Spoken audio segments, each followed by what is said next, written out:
the rapid economic development that was created. First with the power of steam, and then gas, and then electricity, and then atomic energy, etc. And the development of science and technology and the preparations for a good life in the world has rapidly developed. Meantime, transportation and communications has become supersonic and immediate, making the world shrink into a global village. Today, you can have breakfast in New York, lunch in Paris, dinner in Tokyo, and be back for breakfast in New York the next day. Or turn on the internet or pick up a phone and contact the rest of the world instantly. Now all of the challenges and crises in the world are no longer regional or local, but are global issues. Mankind has been brought to the precipice of creating one world. This all is preparation for the fulfillment of God's will and the coming of the Messiah. Also, in the political sphere, based upon the rise of democracy centered on the American democratic experiment, a global environment has been created that creates the foundation of religious freedom, rights, justice, and affirming the spiritual identity of a human being. This based on America, which rose to become the world's one superpower and to connect the world in a way that the Roman Empire did 2,000 years before. Now, all of these factors have fully prepared an environment in which the teachings of the returning Christ can freely and swiftly be conveyed to the hearts of all humankind.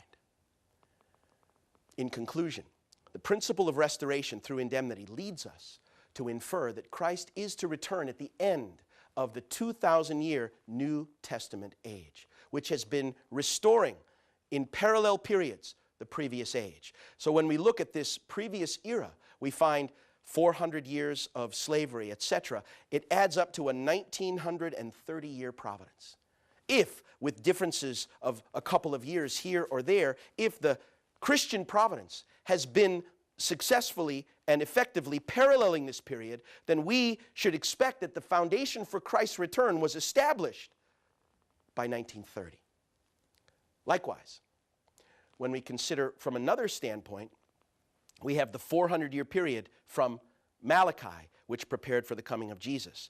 The corresponding period in the New Testament age began from Martin Luther's Reformation in 1517, leading us to 1917, the end of World War I, the founding of the communist world as the beginning of the time when Christ could come.